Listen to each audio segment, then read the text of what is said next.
Hello guys, high welcome to our channel. This is Anuradha. So ఇవాళ మన topic ఏంటి అనేసి అంటే కొన్ని మెడికల్ టర్మ్స్ అయితే చూసేద్దాం.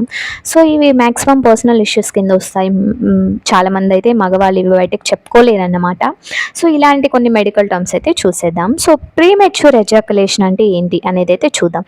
సో ప్రీమెచ్యూర్ ఎజాకులేషన్ అంటే ఏంటి అంటే ఈ మగవాళ్ళు అయితే ఉంటారు కదా, వాళ్ళు ఈ సెక్షువల్ యాక్టివిటీస్లో పార్టిసిపేట్ చేసినప్పుడు ఏమవుతుందంటే ఆ సెమెన్ అనేది వాళ్ళు అనుకున్న కంప్లీట్ పీరియడ్ కాకముందే సెమెన్ అనేది బయట వచ్చేస్తుంది అన్నమాట. So semen leave the body sooner than the expected period అన్నమాట. సో ఇట్లా మోస్ట్లీ ఎంతమందిలో ఉంటుంది అంటే మోస్ట్లీ 5 to 10 మెంబర్స్లో ఎగ్జాక్ట్గా ఒక 8 మెంబర్స్కి అయితే ఉంటుంది అన్నమాట. And it is common effect issue అన్నమాట. సో ఈ కామన్ ఎఫెక్ట్ ఇష్యూ అనేసి అంటే ఏంటంటే మోస్ట్లీ చాలా మందిలో ఉంటుంది. అండ్ వన్ మోర్ థింగ్, వీటికి ఎందువల్ల అలా వస్తుందంటే స్ట్రెస్ కానీ, వాళ్ళు వర్క్ డిపెండెంట్ థింగ్స్ కానీ, సో ఈ విధంగా కూడా కాజెస్ అనేవి చెప్పుకోవచ్చు అన్నమాట.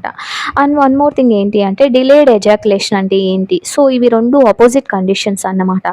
సో డిలేడ్ ఎజాకులేషన్ అంటే ఏంటంటే సో వాళ్ళు అనుకున్న పీరియడ్లో కూడా సెమన్ అనేది అవుట్ ఆఫ్ బాడీకి అయితే రాదన్నమాట. So it's the medical condition that make it difficult or impossible for the men to ejaculate even typical period అన్నమాట. సో వాళ్ళు అనుకున్న పీరియడ్లో కూడా ఈ సెమెన్ అనేది అవుట్ ఆఫ్ ద బాడీ నుండి రాదన్నమాట. సో ఇలాంటి కండిషన్నే డిలేడ్ ఎజాకులేషన్ అయితే అంటారన్నమాట. సో మరిన్ని ఇలాంటి మెడికల్ టర్మ్స్ కోసం మన పేజ్ని అయితే ఫాలో అవ్వండి. Thank you so much.